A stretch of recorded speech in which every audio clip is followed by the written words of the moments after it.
we really are the products of change, and we forget that. We're actually the argument for change, because the things that we grew up with were the things that people had previously opposed. Welcome back to the A16Z podcast, and welcome to 2023. It's hard to believe we're here, but if the last few years have been any indication, we are in for a lot of change. And that's why for our first episode back, we brought in someone who literally studies change, and that is Jason Feifer.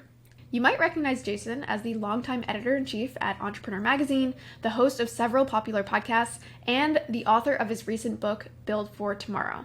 But in today's episode, Jason is sharing his 6 frameworks about how people understand and adapt to change, or how sometimes they fail to adapt to change. And he does this through studying and interviewing some of the world's most influential people, both past and present. So I'm going to give Jason the floor, but I did want to flag that at the very end, I think we play a very fun game where I go through a bunch of current technologies that are facing some degree of pushback, and Jason shares how they might fit into his framework. So that includes things like remote work, space, autonomous vehicles, AR and VR, biohacking, and lots more. So if that sounds fun, make sure you stick around to the end. I hope you enjoy this episode and have a great 2023. The content here is for informational purposes only, should not be taken as legal, business, tax, or investment advice, or be used to evaluate any investment or security, and is not directed at any investors or potential investors in any A16Z fund. For more details, please see a16z.com/disclosures.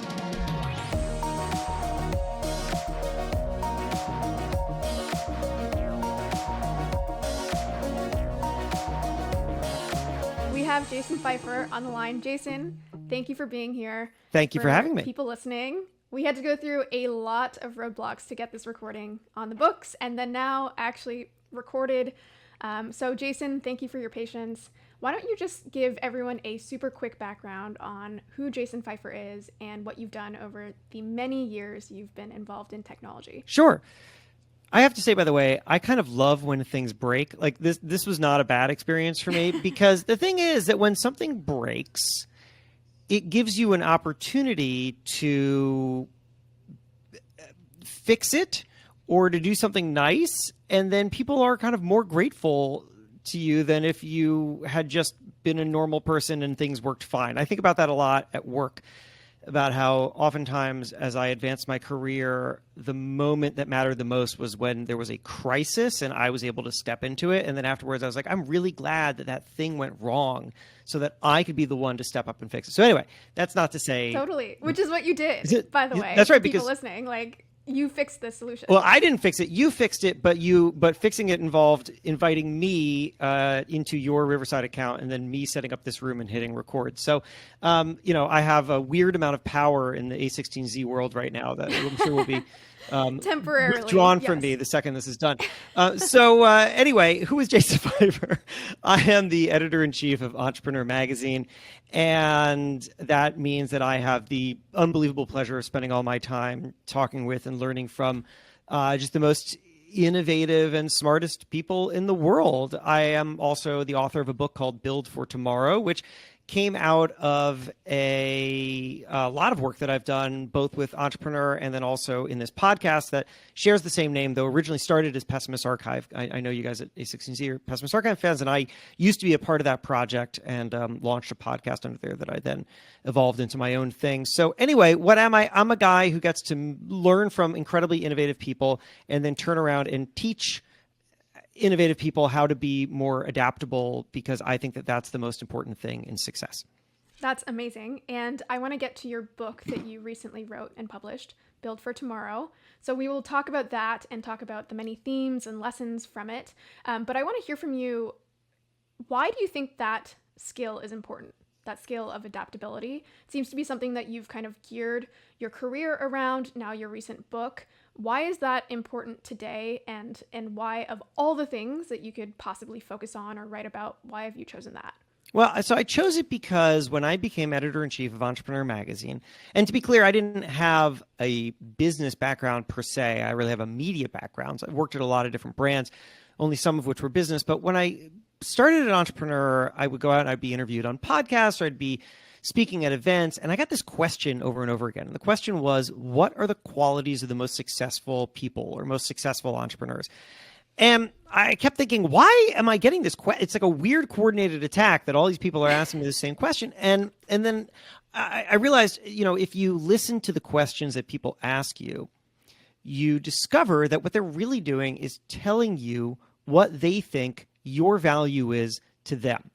And so I started to think, well, why are people asking me this specific question? And I realized the answer is because people see me as a pattern matcher. I get to talk to a lot of people, and therefore my value is that I can see patterns across lots of different experiences. So I thought, well, if I am to seize the opportunity here and be really useful to people and match their expectations of me, I should have a good answer to this question. And I spent years thinking about it and talking to very smart people. And what I came to was that the one thing that seems to define success is that people hang on through enough failures to get there. Because the journey of anybody in business, I mean, this is sort of, we're talking specifically to a tech audience, but it is certainly not just specific to tech. You are absolutely not going to have the right idea at the start. But by just putting something out into the world, you can start the iterative process of developing something that is something people really want and that solves real problems, hopefully in incredibly innovative ways. And that requires a level of personal adaptability, because it's not just enough to keep revising the product. You yourself have to be able to rethink who you are and what your company needs from you and how to relate to the people you're trying to serve, and then to just overcome the emotional battering that is things not working out. And I have spent years and years running various theories like this by just, global game-changing folks. And they all say, you know what, that sounds about right. And that made me feel confident to put it out in the world that adaptability is the most important thing. I love that you said that it happens on both the micro and macro scale. And we're talking, as you said, to a tech audience, but this applies everywhere in life, right? Yep. You wake up one day and you have certain plans and then it rains. And you're like, right. Oh, I guess I have to adapt. And it's funny because even in those micro examples, there is a huge spectrum in the way that people respond. Right? Some people get very upset. Some people say, oh, well, this is an opportunity for me to stay in and work. And then if we extend that to the macro lens, which I'm very excited to talk to you about today, this has happened throughout history, right? You see this new technology arise and you're like, oh man, that thing that I've worked on, that skill that I've developed for 10 years no longer matters or soon will not matter. And it's an opportunity to understand that you do have a choice in the way that you respond, and that adaptability is something that impacts us at the daily level, the weekly, yearly, decade-long level. So I'm excited to talk through that. And you were one of the most prepared guests I've ever had. You sent me these 6 different, would you say they're frameworks or theories around how people maybe miss the opportunity to adapt or don't really recognize some of these larger themes that have happened throughout history in the changing order. Why don't we just start there? What are these 6 different frameworks or theories that you've developed, and how would you kind of package them? Yeah. So I appreciate that. Yeah. I sent you a very, very long document that I pecked out at midnight in a hotel room. And that comes out of, me seeing how people kind of convince other people to work with them. And the answer is often that they come with a solution. It's like, if you go to somebody with a solution, how do they turn down good solutions? Which don't ask for an opportunity, be the opportunity. So anyway, when we were first in touch, I was like, I'm just going to show you a whole lot of stuff and hope that you will read through it. So look, I am fascinated by both how entrepreneurs solve problems today, but also about how change happened throughout history. The reason I really love the history stuff is because you know how the story ended, whereas we don't know how the story ends now. Or anybody who's working on anything right now, you have truly no idea what's going to happen, and despite your best efforts to control it. And yet, when you look backwards, you can see how decisions that were made played out. And I think that those are really instructive. If we can find the patterns across all of this, what we can see is where change and adoption of change goes right and goes wrong. And so I have, throughout my work on all this many years, been just trying to make sense of all the data, right? I mean, how can I draw lines between why people threw rocks at early automobiles and, why people are uncomfortable with Lime scooters on the streets? And I think that we can learn a lot by trying to compare all these things. And so I came up with these 6 frameworks, which are really ways to understand why people are uncomfortable with or outright resist some kind of new innovation. And we could be talking about big global changing things like social media, but we could also be talking about individual innovations that you are just trying to introduce to a client base. So why are people uncomfortable with these things? And then what does it take to get them to embrace or understand this newness? Right. How do we get them to adapt? And something I liked from Pessimist Archive, which you've been a part of, is that it really is anything from the automobile to the mirror, right? There are some of these things that people think are very, very commonplace today, but were faced with resistance when they were first introduced. And we'll go through the different reasons for those, but I think it's important to note that this isn't just like, social media or this big airplane. It could be the mirror, it could be the teddy bear, it could be jazz music. There are many things that people have faced with resistance that you would not expect today. And I think the lesson that we'll get to is that, we see many parallels. So why don't we dive in? Why don't you introduce the first framework from the 6? Number 1 is we fundamentally do not believe in our own adaptability. If you look back through time, and this even won't be unfamiliar to listeners of the A16Z podcast, because I know that Mark was talking about it not that long ago, which is that you find throughout time incredible concern that is repetitive about new things. So the number of things that have been claimed to be addictive, or it goes on forever, right? The things that people say about social media, you heard about the radio, but it also, it gets kind of funny and time specific. The spinning wheel of the bicycle in the early days of the bicycle, people thought would make people go insane. Novels were believed to make women infertile, among many other things.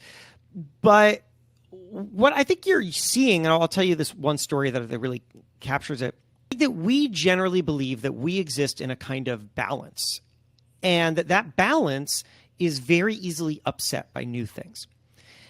And so when something new comes along, we tend to process it as a loss. We see some new way of doing something, and then we instantly identify the thing that we will no longer have access to, or that the thing that we're very comfortable with that maybe we won't be able to do in the same way. And that feels like loss. And then because we cannot imagine what the gain will be, and maybe don't even believe that there will be gain, we start to extrapolate the loss. So we say, because I lost this thing, I will then lose this thing. 1877, Thomas Edison invents the phonograph, or he might not have called it the phonograph, but anyway, it was the very first record player. It was originally a cylinder, and then it became a flat record like we know today. And people's minds were blown. I mean, just consider how, until that moment, the only way that you could listen to music is if a human being was playing an instrument in front of you. There was no other way to do it. And then suddenly there was a machine that had captured sound and could play it back to you. People didn't believe it at first. They had to be shown that there wasn't a live band hiding behind a wall somewhere. And then once they did come to believe it, they were amazed and fascinated by it, and they wanted it in their homes.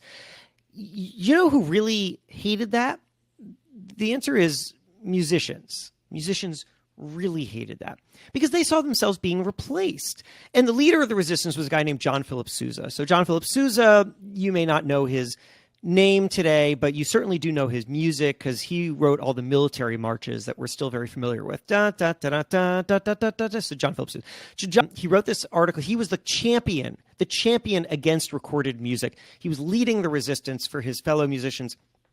And he wrote this piece called The Menace of Mechanical Music in 1906, I think. You can go look it up. And it is this string of arguments against recorded music. And my favorite of which goes like this. So he says that if you introduce recorded music to the home, All right. If the phonograph or record player enters the home, it will replace all forms of live music. All live music now gone. Because, why would anybody perform live when there's a machine that could do it for them? And then the mothers will no longer sing to their children. Why would a mother sing to her children when a machine could do that? And then because children grow up to imitate their mothers, John Philip Sousa says, the children will now grow up to imitate the machines, and thus we will raise a generation of machine babies. Now, that, of course, didn't happen, but you can see the logic. You can see where he's going, that there's some kind of very specific balance here, that we are performing live in the home, which inspires mothers to sing to their children, which inspires children to grow up to imitate their mothers and therefore kind of find their humanity. And that one little change to that very important chain breaks everything. But of course, that's not what happens. What instead happens is that we find gain in totally unexpected ways. You think about what happened with John Philip Sousa and recorded music, and as it turns out, recorded music enabled musicians to reach people that they couldn't physically reach. John Philip Sousa lived in a completely geographically based world where the only way that he could have people hear his music and make money off of that is if he traveled to them.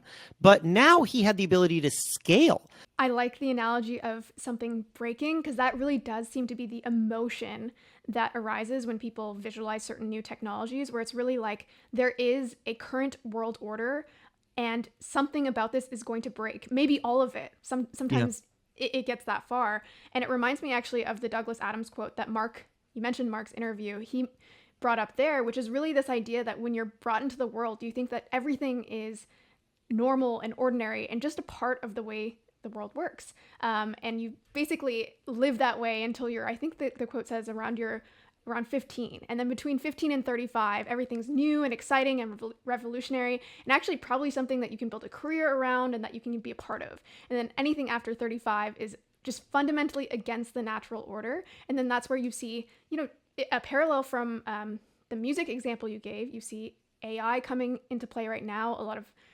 dispute between artists and the people creating the AIs and the other people building technology on top. And so, I think one of the reasons it's so interesting to learn these stories from history is because you can apply them or you can see the parallels today. But I think that's a great example of just that idea of breaking society. Meanwhile, the society that we live in today broke the society from 100 years ago, which broke the society 100 years before that. There's no true way that humans are supposed to live. That's right. We really are the products of change, and we forget that. We're actually the argument for change, because the things that we grew up with were the things that people had previously opposed. The belief in a kind of easily breakable humanity, I think, is also a belief in fixed opportunity. Economists have this theory that I love, which is called the lump of labor fallacy. Are you familiar with it? I am not. So the fallacy is that there's a lump of labor. So the idea is that there are a fixed number of jobs and a roughly fixed number of people to do those jobs. And anything that creates an imbalance in one way or the other will create kind of unfixable disharmony, right? So this is what would drive, for example, a lot of fear that new immigrants to a country will take the jobs from the people who already live in that country, and therefore there will be a lot of unemployment from the people who used to have the jobs, right? But that's not what happens, of course, because when immigrants come in, they are also consumers themselves, and so they create more jobs. Right? So there isn't a lump of labor. It's totally flexible. Similarly, there's always been the belief, as John Philip Sousa had, that new technology will reduce the work available to the same labor pool. So he's believing that recorded music will replace live music in many instances, and therefore there will just be musicians out of work. And to be fair to him, that was true for a while, because musicians used to, for example, they would perform live the scores for all movies. So you went to see a movie, and the movie was silent, and there was a live band playing the score from the movie, and then that wasn't necessary anymore. And it was it was a difficult transition. Every time that there is a shift, we adapt to it and it creates new opportunities. It isn't to say that it's easy. It's not. It will be disruptive and there will be losers in that disruption. But I think what we need to do as a whole, as a society, is be alert to how and where those new opportunities come from, and then how we can start to help people realize those new opportunities and then kind of create new value out of them ourselves. Yeah, I think something that people fight against sometimes is the amount of abstraction that exists in our lives, and that is really a macro theme. If you think about many hundreds of years ago, humans, as you said, they were focused on like, how do I have enough food to live? How do I make sure that I'm not getting diseases and dying at age 20? They're really focused on like the nitty gritty of how do I survive? And over time, we've abstracted that from people's lives, and that for the most part is a good thing. So we can focus on things that are enjoyable, that are discretionary. Just this idea of this different skills that humans, quote unquote, should have. I think one great example is people saying, well, Google is removing our memory spans, right? Like we can't even remember things anymore. We just Google it. But again, coming back to this idea that the way we've operated for a period of time does not mean that's inherently correct. It doesn't mean that you being able to recall all of these historical dates or all of these names from the past or all of these random facts and, ace a trivia test, that's not necessarily good or bad. It just is changing. And so I think that's another important perspective. Yeah, that's right. I'll credit that to Lee Rainey of the Pew Research Center, who had originally put that to me. And I was really struck by it. He was saying, look, a sign of intelligence decades ago would be the ability to be able to easily retain information. So the ability to read something and retain it, the quick recall of that information, that was a sign of intelligence. Now, a sign of intelligence would be the ability to quickly find and process information. And is that to say that one is better than the other? No. It's just to say that it's different and that intelligence takes different forms based on the needs and the resources of the time in which somebody needs to be intelligent. And we shouldn't be weighing these things against each other as if one thing is better or worse, because progress just simply doesn't work that way. Progress doesn't wait either. Let's bookend that and move on to number 2. What is the second framework that you've developed? Yeah, so the second one is that we don't often know what things are for. And if we don't know what something is for, then we will either be alarmed by it because it seems like it's, to go back to what we were just talking about, kind of breaking something that we were familiar with, or we just think that it's frivolous. So oftentimes I'll go and I'll speak to crowds and I'll talk about change and adaptation and technology, and then somebody will raise their hand and they'll say, but you make a print magazine. Why are you still doing that? And the answer is, well, look, I think that it's important to ask, if I'm in the content business, and I am, what is content for? What's it for? Decades ago, content was for monetization.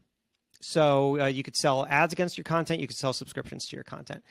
Now you can do that, but it doesn't make you nearly as much money. And I'm not just talking about entrepreneur, I'm talking about the entire media ecosystem. So I look at content and I think, well, what is this for? Content is for relationships. That's what it's for. Why does Red Bull pour a ton of money into content? If you like extreme sports, then Red Bull's your place. They got a magazine for you. They got videos. They got events. Do they make money off of that? I have no idea. Probably not. They probably lose money off of it. You know where they make money? Energy drinks. And the reason that people buy the energy drinks is because they feel really good about Red Bull, because they developed a relationship with Red Bull because of the content. Content builds relationships, and then you can monetize the relationship with products or services that people trust you to provide because of the content.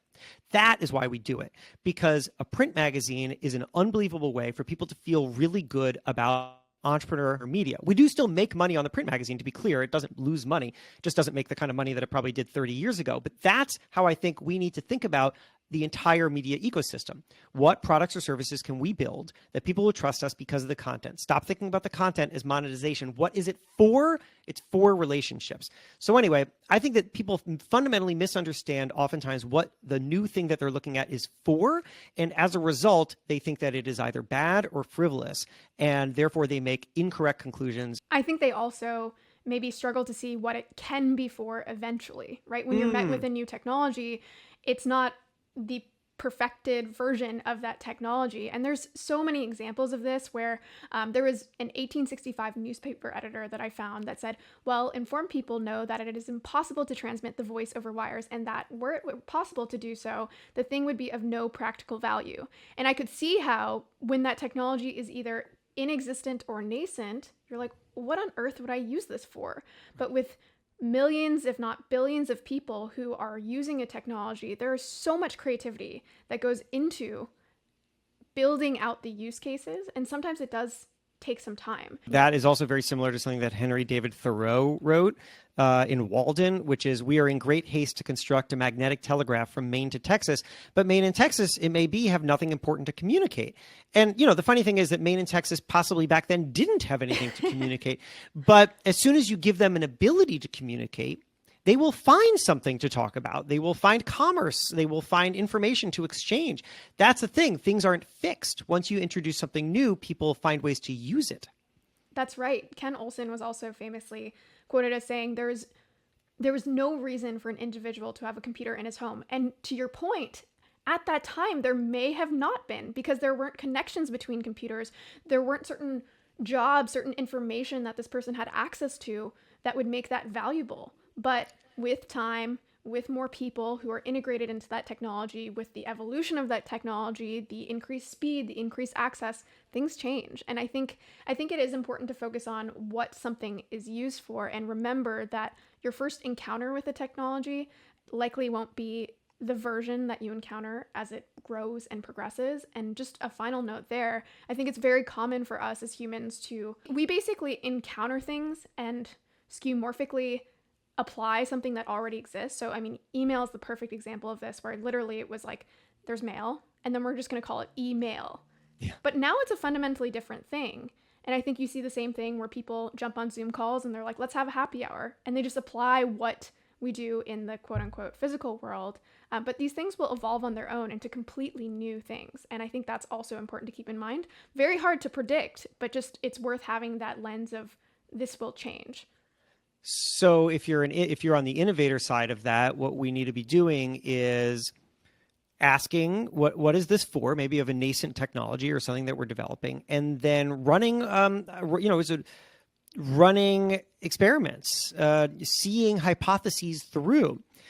Because ultimately, the reason why we were able to get to what you're describing there, Steph, with a nascent technology that maybe is really, frankly, for nothing right now, but becomes something that's transformative, is because someone or a series of people had an idea of where this thing should go. And of course, when you look back at time, it's not like these things are preordained. Oftentimes, people had lots of different ideas and directions for technologies. There were all sorts of funny designs for the bicycle that turned out to not be the final one that we have now. But what people were doing was carrying a hypothesis out into the world and seeing how people react to it, and then reacting to that. That's ultimately how innovation happens. And so the winners, the people with the competitive advantages, are the ones who are constantly asking, what is this for? And then are willing to see if they're right. And if not, be adaptable enough to take the data that they're learning and build it back into something better. Completely. I think that's a perfect segue into framework number 3, which is that innovators don't always build a bridge. Can you speak more to that? Yeah, right. So here's the challenge that innovators often have. It is that they are so familiar with the value of the thing that they have created that they do not realize that other people do not see that value, or do not understand it, or don't understand how it fits into their lives. I think that Silicon Valley is guilty of this all the time, of introducing very revolutionary ideas without doing the groundwork of connecting this new idea to something that people are already comfortable and familiar with. So to play that out, I'll take you back on another historical story. So in the In the 1800s, the car was introduced. People didn't call it the car. They called it the horseless carriage. And that, of course, is if they were being generous. If they were not being generous, they would call it the devil wagon because they totally thought these things were the devil wagon. And they would throw rocks at them. And if you drove down the street in one of these early cars, somebody would literally yell, "Get a horse! Get a horse!" They would yell, "Get a horse!" at you.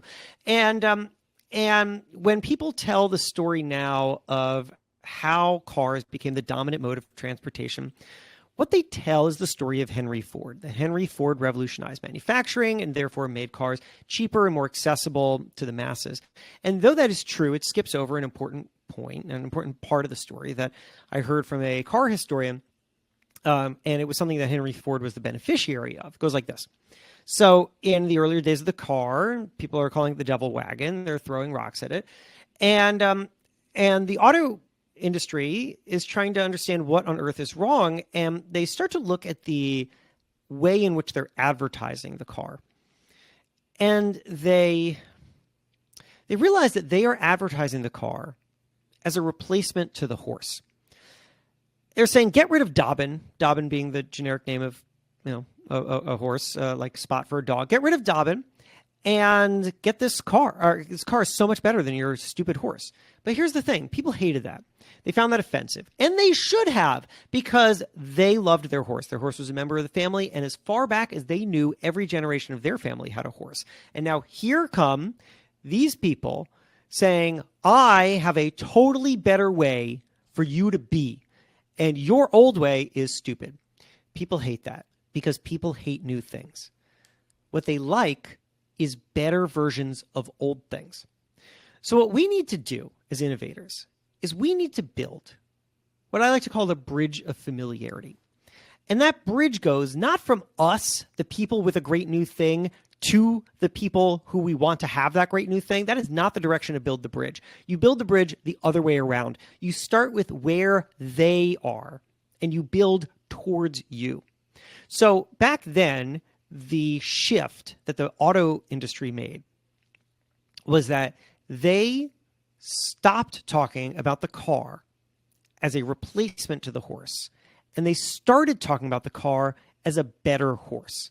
So they started popularizing terms like horsepower and naming cars after horses, which we still do today with the Bronco and Mustang. Oh, it's kind of like my horse, and I can sort of respect it like and use it like my horse. Well, that makes a lot more sense to me than someone just coming along and telling me to get rid of my horse.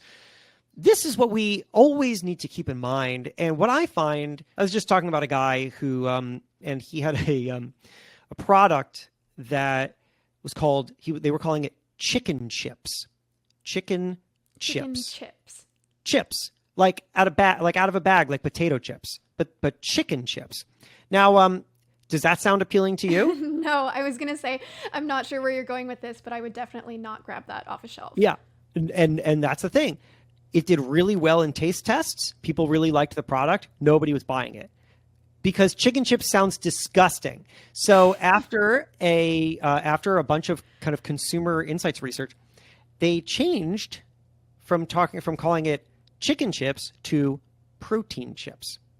Why? Because people are already familiar with protein bars and protein packs and protein shakes. So the idea of it being protein first now signals to an existing audience. And where's the protein coming from? Well, you can find out that it's coming from chicken. And that little shift completely unlocked sales for this company. I love that you brought up a current application of this because that was going to be my question. There are so many cases where there is pushback, and in many cases rightfully so, whether it's Web3, whether it's autonomous vehicles, whether it's different versions of space. There's a lot of pushback in some of these new, emerging, perhaps exciting industries. And I think you're right that there is that familiarity gap where people are just like, why do I care if people are going to Mars? Like, I have problems on Earth. Or like, why do I care if something is decentralized? Like, tell me why that matters. And so I think it's important to use those frames of just like, why does this matter? That simple question. Why does this matter to someone today? And even, like you said, using like simplistic terminology can completely shift. And I think another area that this reminds me of is, as I mentioned, AI is, we went through AI summer, things are still trucking ahead very quickly, but it's like, how can you reframe something to not sound so scary, right? Like someone who's a designer is like, oh, this artificial intelligence bot is creating art based on my artwork. That sounds really bad. And in some cases, I can see how there is a negative consequence. But yeah, just thinking through how this can be framed as something new. And I will just add one more thing there, which is your examples of cars and applying horses to them reminded me of a conversation I had recently, which is someone basically saying, I want to get an electric vehicle, but man, I just love hearing the sound of my car. They just love that familiarity. And I was like, I wonder, I mean, I could see an electric vehicle company one day, maybe just like adding in that sound for familiarity. It's not creating the same emissions, but again, giving someone that bridge that you talked about, that familiarity bridge of what they like and what they love and what they're familiar with. And then just giving them almost like a little step towards the next Totally. thing.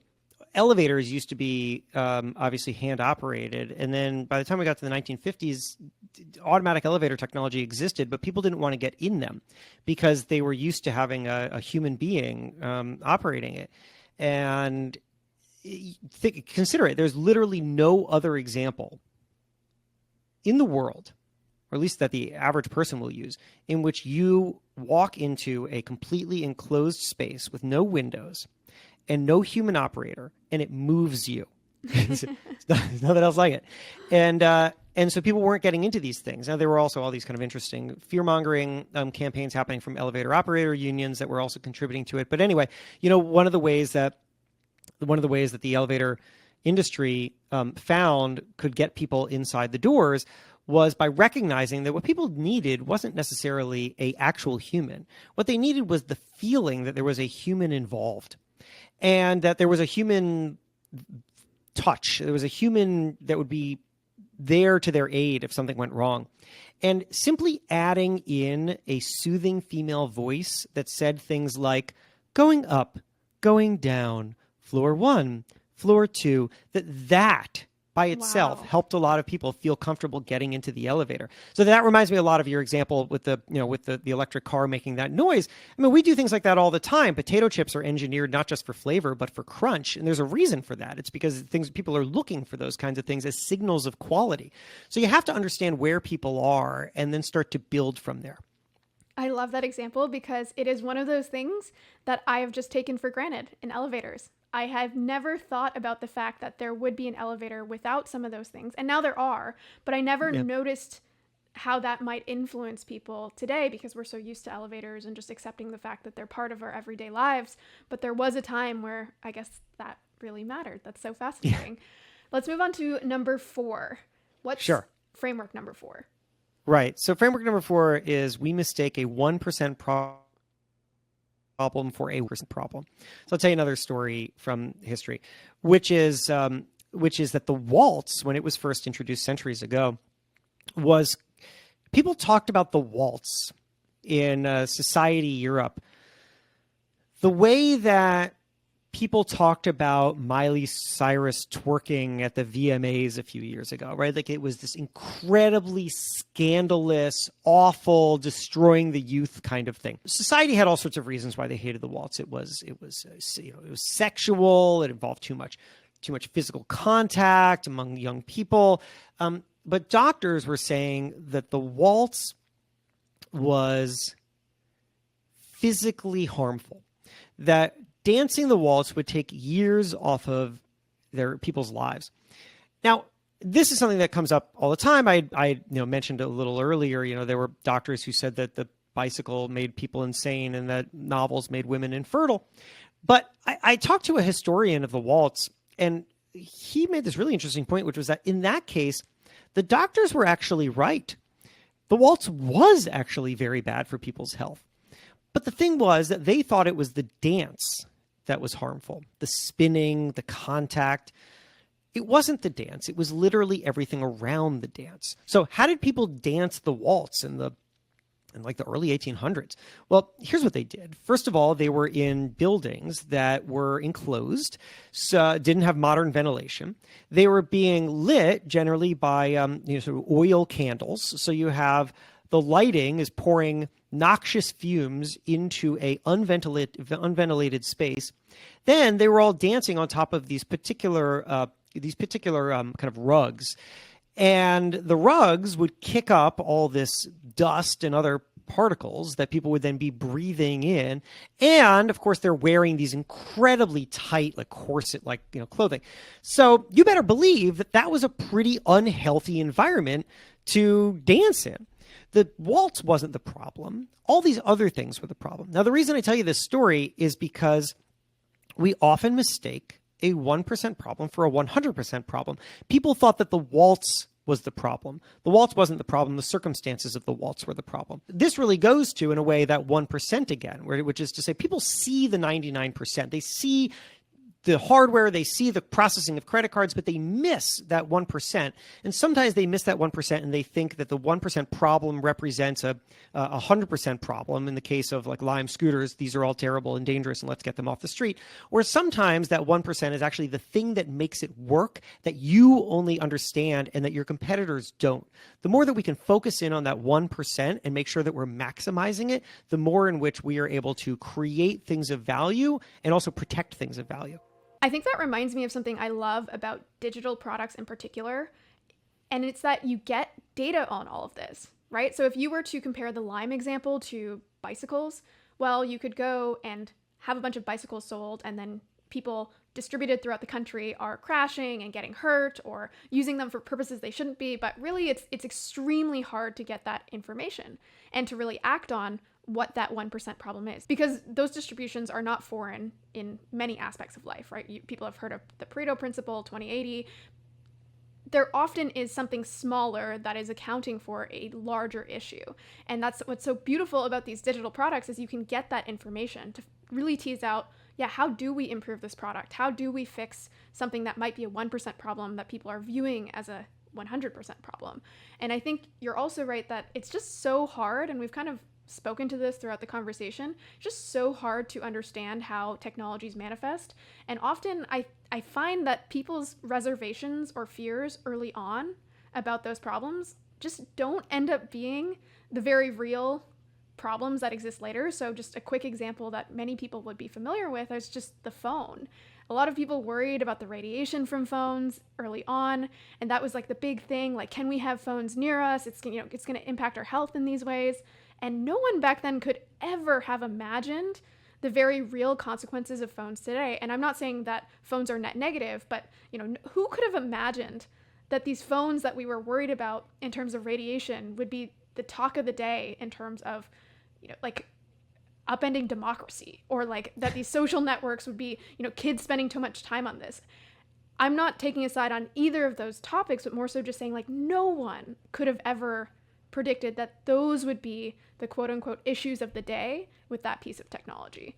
Yeah, totally right. And just a really useful quick framework to try to think through those exact kind of things is, people often ask the question, is this perfect? Or sort of that's at the heart of the 99% their problem is people are seeing an imperfection. And then therefore they say, well, this whole thing is damaging or dangerous and has to be removed.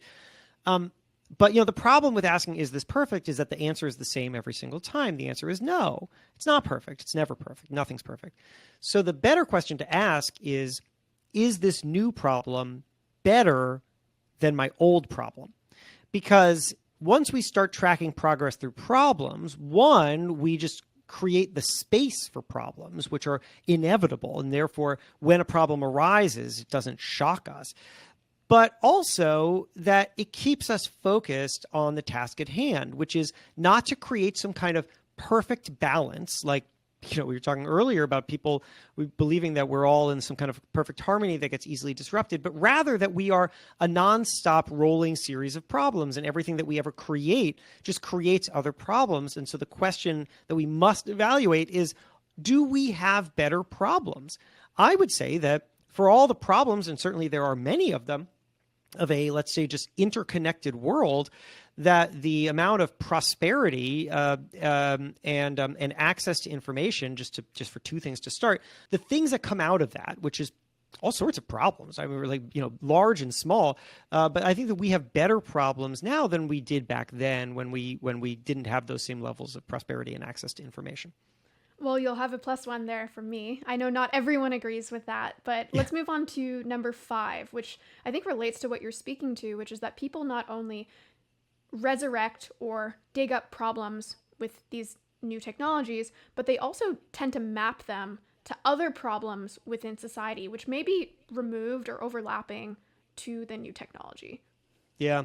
So you're right. That we imbue our innovations with our own cultural or personal anxieties. So I'll tell you about we've been talking about kind of technology in a more traditional sense, but here's something that was innovative all the same, which is the teddy bear. So the teddy bear was invented in Germany right around the turn of the century, and then it made its way over to America around 1906.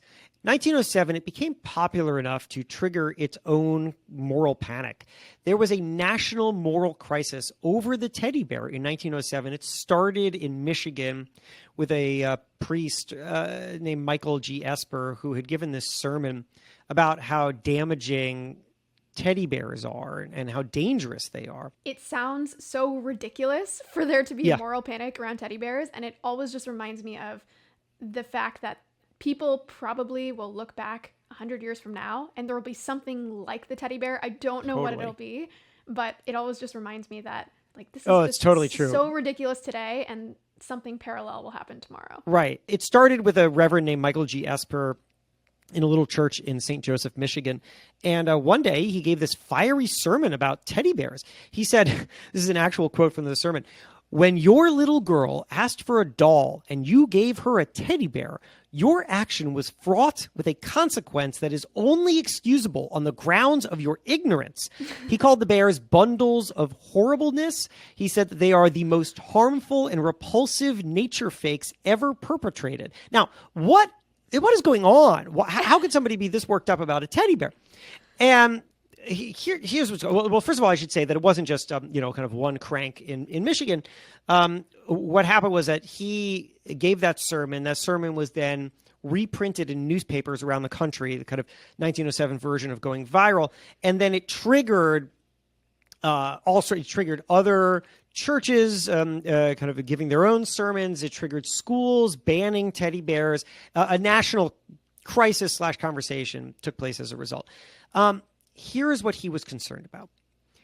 He was concerned if girls play with a teddy bear instead of a doll, you heard that from the quote, then they are going to do lasting damage, not just to themselves, but to the family. Why? Because girls, of course, have one purpose in life in 1907, and that is to grow up and become mothers. And when they play with a doll, they develop a maternal instinct, and that enables them to then grow up and be mothers. But if they set aside the doll and play with a teddy bear instead, they will not develop a maternal instinct. If they do not develop a maternal instinct, they will not grow up to be mothers, and thus we will have, the end of the human race. That was his real concern. Now, you listen to that and you think, well, that's a real logical leap. Like, what could possibly be going on here? And the answer is that if you look at what was happening in the culture of the time, women were becoming educated in a way that they had never been before, and they were also entering the workforce in a way that they had never been before. And that was very alarming to the traditionalists of 1907. And they were distilling all of that anxiety down into the teddy bear. Oftentimes, I think what we see here is we see our own concerns about either shifts in culture or sometimes our own fading relevance. And we therefore treat something new as if it can only be bad because it is upsetting the delicate control that we like to have on things. I mean, I will tell you, as a long-standing member of the traditional media, right? We don't, you don't get a membership card to traditional media, but I started my career in community newspapers, and then I've worked in national magazines ever since. I'm often deeply frustrated by the way in which I see traditional media cover technology, the kind of alarmist look for the worst possible outcome and then report it as if it is fact or at least certain outcome. I mean, just one example was that a completely absurd New York Times story from earlier this year in which they found out that LinkedIn was doing some like basic A/B testing. And then they ran this story about how LinkedIn was actually conducting a gigantic hidden secret experiment on whether or not people get jobs. I mean, it's just like, guys, do you not know that A/B testing is like a really basic thing that actually and that your improves? Firms do it as well. Yes, that the New York Times does it as well. I mean, this was just really nuts. But anyway, what's driving this? I'll tell you. I think that and I don't think that people are doing it consciously, but I think that generally speaking, people in traditional media are very, very afraid that the systems that kind of drove the relevance of the organizations that they work in, and therefore the structures that people work in, are going to get upended. I completely agree. And I think in some cases, it's not just anxiety. It's really protecting an investment of some sort. And that could be an investment in a skill, like a journalism degree. That could be an investment in a taxi medallion that no longer is relevant or is less relevant or less, worth less literally than it was prior. And so, I think it's important for people to keep that in mind on both sides. I like that you pointed out it's not just important for the person who might be anxious or scared or protecting what they've invested in. It's also important for the people who are developing these technologies to understand that technologies, especially if they're game changing, will upend power. They will upend structures that already exist. And there's beauty to that, but it's also very scary for someone on the other side. And so figuring out how to bring that technology into the masses in a way that's understandable, in a way that's clear, in a way that's perhaps, if possible, less scary, is important. So why don't we dovetail that into the final framework, which I think is related. We oversimplify problems. And when we oversimplify problems, we inhibit our ability to come up with meaningful solutions, because you cannot create a meaningful solution to something if you do not really understand the underlying problem. So my story for this is, again, more of a recent one.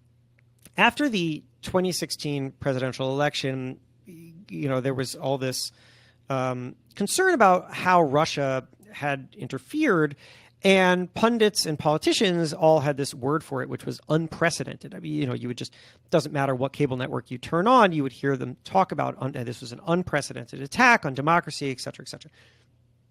And they all blamed, in one way or another, social media, and particularly at the time Facebook, and to a lesser degree Twitter, on the problem. And I had started to wonder, as I was hearing people talk about this being unprecedented, if it was unprecedented, because it seemed maybe too simplistic to say that Russia interfering with American elections was unprecedented. And so I found this guy named David Scheimer, a historian and foreign policy analyst, who had just written this book called Rigged about the 100 years of Russian interference in American elections, and called him up to ask him about it. And he said, I'm just going to read you what he said to me, because I just thought it was really powerful. He said, if you treat something as unprecedented, what you're saying is there's no history behind it. What you're saying is it's never happened before, and that makes it much easier to create rumors, myths, and even lies about the subject. Now, then he went on to basically explain to me how for 100 years, Russia had run the same exact playbook on American elections, and that was to utilize the dominant mode of communication at the time, which could either be newspapers or radio or television or social media, to exacerbate existing tensions in American culture. And that was the playbook. Now, of course, in 2016, social media played a larger role in American life than it ever did before, and it hasn't been around that long. But what Russia did with social media was not really any different than anything that else it had ever done. And I asked David, okay, that's a really interesting academic point, but what are we supposed to do with that? And he said, well, look, as a starting point, it's this. right now the conversation is entirely about social media. And that's not to say that social media is blameless. Facebook, for one, could have certainly had a smarter approach to this problem, a more proactive approach to this problem. But if we simplify the problem of Russian interference in American elections down to it's a social media problem, well, then look, you could throw Mark Zuckerberg in jail and you could shut Facebook down today and you wouldn't solve that problem because that problem is bigger than social media. So if everybody is focused on only one part of a problem, then you are not solving the problem. And we need to have smarter conversations about exactly what is underpinning the problems and the challenges that we face, either culturally or at an individual company, and then start to really develop meaningful, comprehensive solutions. Yeah, I think you're right about that. I also wonder sometimes whether, as I mentioned before, we're becoming so abstracted from the things in our lives, how that plays into all of this. And what I mean by that is, social media is one example that you give, but you could also give like self-driving cars as another example, or some of the other things that we engage in that we just don't understand. Even you and I on this call, I cannot explain to you the technology behind this call, like the really nitty gritty, like what bits are moving where and why, and how this is so much faster than 20 years ago. I can kind of speak a little bit to it. And we're involved in technology. We interview people who create these technologies. And then I just think back to people who, the New York Times example that you gave earlier, where someone doesn't know that A/B testing is happening. Well, there are people who are even further from the technology than that, right? Who just don't understand the world that they are now placed in. And so I do wonder, I think you're correct that people simplify these problems because that's the only tool they have. They don't know the nitty gritty about how these algorithms are working. They maybe don't have the historical perspective to understand, like the scholar you spoke to, about all of the different, pieces or ways that Russia was involved in the past. And so I don't know if I have a solution. Do you have any thoughts there? Like, we are becoming more abstracted, and then simultaneously these technologies are becoming more complex. And so it's hard for people not to simplify, if that makes sense. Yeah, well, I think that's absolutely right. People will and must simplify. And I think on an individual basis, there's just kind of little that you can do about that. It'll be a kind of chaos of noise, and out of which will come use cases that make sense to people, right? I mean, I think about AI right now and the way in which people are using these new tools to do every random thing from create. I mean, I was like laughing today at these AI images somebody had created of Avengers characters if they were in a Wes Anderson movie. Like, it's so funny. And then we're going to start to imagine all the ways in which this could be used for bad or for good, and people will try all sorts of things, and it'll be noisy and chaotic. And I think when you put something out into the world in a way, there's kind of nothing that you can do about that. Outside of, if you are an innovator, then if you're a sort of an entrepreneur, then find the use case that is going to solve people's problems and really focus on it, and then tell a story that is so compelling that it breaks through that noise, or it helps clarify to people why this is useful to them. Of all that, we've talked about so many things today that were incredibly disruptive and that were feared and resisted. You would think that electricity would be this thing that people just, here's this thing that's going to invade my home and animate my objects, and what a terrible, terrible thing. But the thing was that at the very beginning, electricity for the average resident of a home had only one use case, only one. And that was safer lighting. People were lighting their homes by gas. And they understood that was incredibly dangerous, because if the flame goes out and the gas keeps coming in, you could get poisoned to death. Electricity was an ability to remove that danger in your lives by bringing in safer lighting. For that reason, people welcomed it in their homes largely. There wasn't the kind of mass panic over electricity that there was. And then once we had that, we could start to build and create new uses for it. There was a new familiarity of this thing in our home. And now, of course, we wanted to see what else it could do.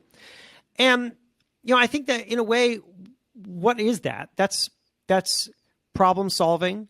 That's storytelling. That's also being aware of and building into the very foundation of the thing that you're building. If you're a company, if you're creating something new, of what people need and where the shifts are in their needs. I was talking to this disruption expert. His name is Hamza Mudassir, and he was telling me about this really interesting theory of what killed Kodak. And, the story, of course, is that the digital camera killed Kodak. And there's good reason for that. Kodak very famously, they developed the digital camera. They were part of developing the digital camera. They basically put it on the shelf. They saw it as irrelevant or competitive and whatever they thought. And then, of course, many other people came along and created a digital camera, and the business was gone. But he says, no, that's not what killed Kodak. What killed Kodak wasn't the digital camera. It was Facebook. Why? Because when the digital camera first came out, people saw it as a novelty, but they didn't see it as a replacement to the camera film. Yeah, the photos were grainy, and even if they were good, what were you going to do with them? People were used to printing photos out and putting them on their refrigerator or putting them in albums, and you had really nothing to do with the digital camera. But then Facebook comes along, and Facebook is really the first major use case for sharing and storing digital photos. Now people know what to do with these things. And as a result, they know what to do with their digital cameras. And as a result, they like their digital camera more than they like their film camera. And that's what killed Kodak. Now, what's the moral of that story? The moral of that story is that Kodak was so busy thinking of itself as a camera film company that it thought all of its competitors were companies that made camera film. And therefore, the way to compete against those companies was to make camera film better, faster, and cheaper. But as a result of that, they didn't see disruption coming from a completely different space. But they could have if they didn't think of themselves as a camera film company, and they thought of themselves as a memories company. And if they did that, then what they would be obsessed with was their consumer and how their consumer shares memories and captures memories and what they want to do next. And they would have seen Friendster and they would have seen MySpace, and they would have anticipated that eventually somebody's going to come along and make a much better version of those two platforms that were pretty buggy. And eventually people are going to want to share memories in different ways. I guess the reason I'm telling you that story is that we need to build into the way in which we operate the assumption that there will be problems and that there will be change. Change, not just that we are introducing into the world, but change that we are navigating ourselves. That change will constantly come for the thing that we make, even if what we made changed things for others. And if we are aware of and alert to that change is always going to come to us, we will start to build structures and approach the world in a way in which we are anticipating that change, or at least operating in a belief that the thing that we do today is not the thing that's going to happen tomorrow. That's really the only way to solve these problems. That's how to make things seem complex, is by never allowing us to simplify, to oversimplify, but to realize that everything that we do is just part of a complex structure, and that whatever balance we find, if we find it at all, is going to be very temporary. You're so right to say that balance is temporary. We always find these temporary states of the world, but that is just subject to change. And I think the 6 different frameworks that you've provided today are really helpful, as we've talked about, for someone who is the innovator or someone who is part of this wider world that is being innovated on. So why don't we just quickly wrap up by you sharing the 6 different frameworks? Number 1, we fundamentally do not believe in our own adaptability. Number 2, we often don't know what new things are for. Number 3, innovators aren't building a bridge to the people that they're trying to reach. Number 4, we mistake a 1% problem for a 100% problem. Number 5, we imbue our innovations with our own cultural and personal anxieties. And number 6, we oversimplify problems. Now, it's funny, Steph, we've been calling these frameworks the whole time.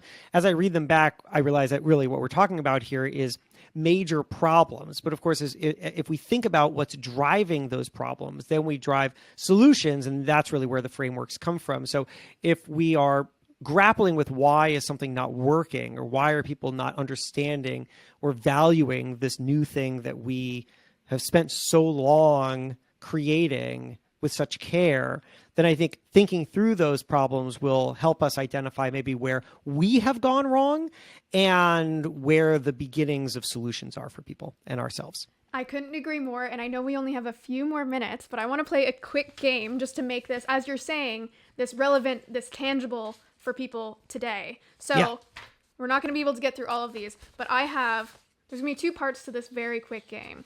The first part is looking at a couple pieces of technology, and we're using that broad sense of technology, where I'm going to read you a headline from the past for a particular piece of technology, and you're going to tell me which different problem or framework, as we were using before, applied.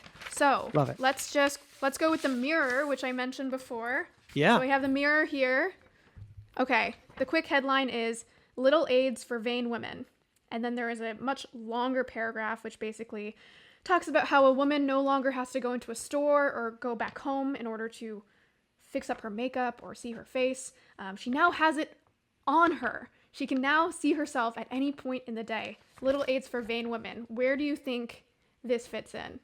Okay, so that's definitely number 2, which is that we don't often know what new things are for, because they're describing something very similar to how we talk about selfies today, right? Which is that these mirrors are exacerbating and playing into people's vanity. And I mean, those old articles about the mirror would talk about women who will like literally not pull their faces up from the mirror. There were concerns that women would be wandering out into streets and get hit by cars because they're looking at the mirror the whole time. And of course, now we talk about that with our cell phones and with selfies. But what people didn't understand was that, the mirror wasn't going to override our basic humanity. The mirror was going to be a wonderful new tool that people used in certain circumstances, and that frankly, everybody would be happy to have one. Exactly. I also think it plays into, is it number 4 or 5, where basically I think people were just a little worried that women would have a new tool to use in ways that they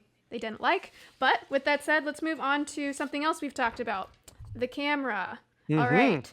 This actually relates to the prior point, so maybe actually we'll move on to the next one. But basically, this headline says, people who photograph their vanity. And it goes on to talk about how, but now a stroll down Broadway reveals hundreds of unknown faces taken in the imperial style of photo so much in vogue. So basically now, not only could rich, wealthy, famous people be photographed or painted, but now everyone could. Yes. So I'm slotting this into number 5, which is that we imbue our innovations with our own cultural and personal anxieties. Possibly what those writers at the time were reacting to was, when America was a far more dominantly religious country, there was a belief that vanity is a sin, is one of the sins, and people were really taught that any focus on themselves, this is we're kind of rewinding back to a 1700s, 1800s time frame, that any focus on themselves was vain and therefore an insult to others and an insult to God. When the camera came out, people were actually often very concerned about photographing themselves and sending the photo to others because it was such a sign of vanity. And so there were these really interesting, like Emily Post style etiquette guides explaining that, you taking a photo of yourself and sending it to someone else is not vanity. It is a gift. Because, the camera's coming out at a time in which people are moving, but in which moving around the country, but in which transportation options are not that great. And it's possible that a family member of yours would move away and then you would never see them again. And the best that you ever had was these little photographs. That was the way in which you could look into your brothers or sisters or aunts or whoever's eyes. And that was a gift. That wasn't vanity. And that was a real tension around the camera. And I think it's a tension that we're seeing play out now in the way in which we share things from our own lives today. I agree. There's a level of judgment in both. All right. Yes. Final one in part 1 of this game is the airplane. All right. Okay. So I like this one because it's a little different. And the headline says, "No chance for the airplane." And interestingly enough, this one also relates to women. It says, "It can never have the support of the feminine sex, and that alone is all that is needed to relegate it to an inescapable and dingy obscurity." And this is one of many headlines that took many different forms. I think I read another headline that said it would take over 1,000,000 years for the airplane to be successful, only to which I believe the Wright brothers took flight 2 months later. So what do you think? What do you think about the pushback against the airplane? Oh, that's a really interesting one. Okay, I'm going to slot this one into, this is a complicated one, but I'm going to slot it into we don't often know what new things are for.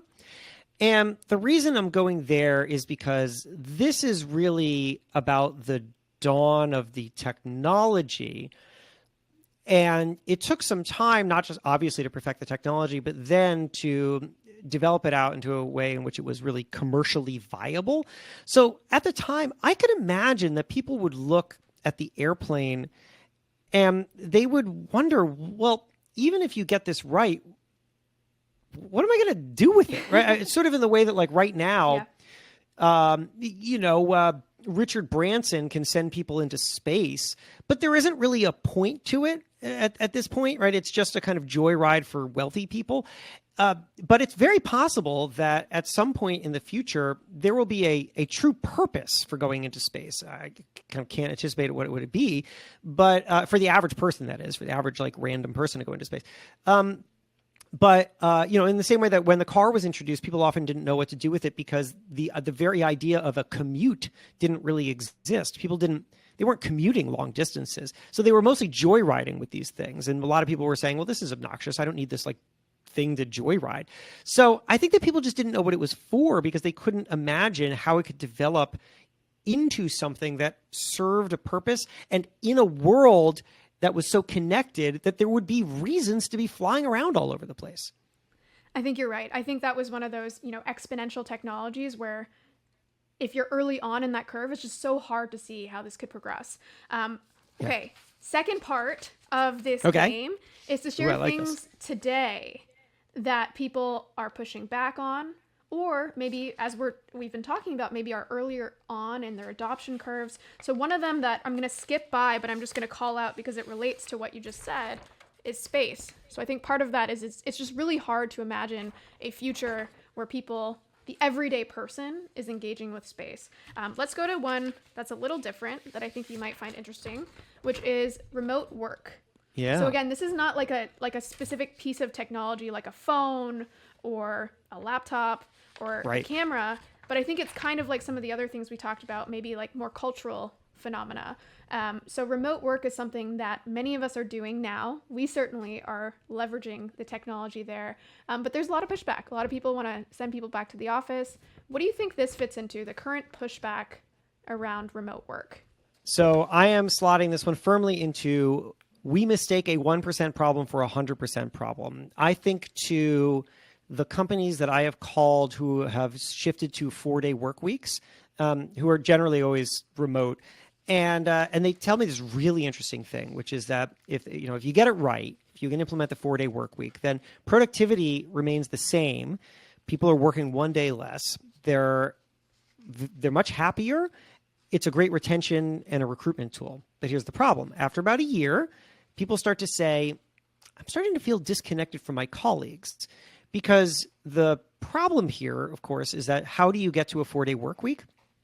Well, what you do is that you eliminate meetings and colleague chit chat and basically anything that feels inefficient so that everyone's just focused on efficiency. But it turns out all those inefficiencies had a purpose, and that purpose was building the fabric of a company culture. So you could ask, to go to this point that I said a second ago, is this perfect? And the answer is no.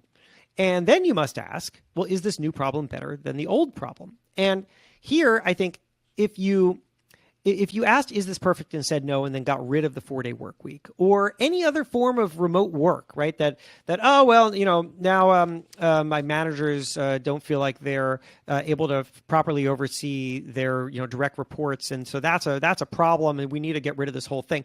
Possibly what you have is a 1% problem. Possibly you have a management training problem. Possibly in this case, what you have is in the case of employees not feeling connected to each other in 4-day work weeks, what you have is that you haven't figured out how to replace those longer meetings and ways of people communicating with other ways that are more efficient, but that are still building those kind of bonds, right? That is a 1% problem that can be solved rather than a 100% problem that you had to get rid of. I think that remote work is fantastic. I work from home. That's not to say that it is not without its problems, and we need to be solving those problems, but I think that we have better new problems than we did before. I completely agree. Let's see if we can fit in 2 more, although I have a bunch more, so maybe we'll do a full then I'm gonna separate make episode. Shorter answers. Okay, AR and VR. Right now, there's a lot of hype. People talk about this term, the metaverse. What do you think? Where does this fit in to your different set of frameworks? This to me is very clearly we don't know what things are for. I don't think that the killer use case for AR, VR, or the metaverse has been introduced yet. And so what people are hearing is a lot of hype. And then if they get the Oculus, which I got an Oculus, you know where it is? It's in my closet. And the reason is because I didn't really know what to do with it. I couldn't find enough ways to integrate this into my life. I think the technology is incredibly impressive, and I just don't think that the use case for mass adoption is there yet. So we don't know what this is for, and I think it's incumbent upon the very, very smart people who are building these things to make that argument to the consumers who are waiting for the answer. Great. This one's a little different. Biohacking, or you could say longevity science, you could say genomics. I know those are all slightly different, but they all overlap. There's some concern around people doing certain things to their bodies. Also, I don't know. There's also cultural issues with changing what babies you might have and what genes they have. What do you think about this whole space of maybe biohacking? Yeah, I mean, incredibly complicated. Intersects with a million moral questions. But I'll slot it into, we imbue our innovations with our own cultural and personal anxieties. I think that the big disruptive potential of biohacking leads to just unbelievably large questions, fundamental questions. But are we going to get there? Is that where this is really headed? I don't know. I have a hard time parsing what is realistic and what is, somebody's kind of hyperbolic fever dream. But I do think that as we introduce these and anything else, it's worth having really intelligent, serious conversations about, the world that we want to build and how the innovations that we have can help us get there.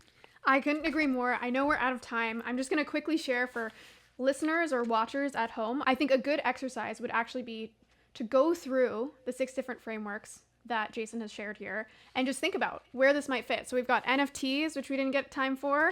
We've got autonomous vehicles or cars, right?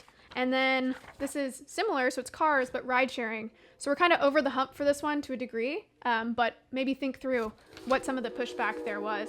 And there's the train, something that also had pushback when it was being introduced into society. But Jason, I want to say thank you for taking the time here and for sharing all of these thoughts through your many years of research and talking to different people within this field. If anyone does want to find you or your book, where should they look? So Steph, thanks. This was so fun. I really enjoyed it and really I'm just honored you had me on. I've been a long time listener to the show. So my book, where a lot of this comes from and much more, is called Build for Tomorrow. You can find it audiobook, ebook, hardcover, wherever you get books. And it's really it's designed to be a guide to adaptability to help people think through great changes in their careers and their lives. And otherwise, get in touch with me. My website is jasonfeifer.com, JASONFEIFER.com. There you can get links to my social media accounts, my newsletter that I write on this subject. And I'd but I'd love for people to reach out, and I promise I will respond to anyone who does. Wow, that's a big commitment. I find it hard to keep up. But Jason, thank you so much. We'll include all of those links in the show notes. And yeah, we'll have to do this again sometime. I would love it. Thanks for listening to the A16Z podcast. If you like this episode, don't forget to subscribe here on YouTube to get our exclusive video content. We'll see you next time.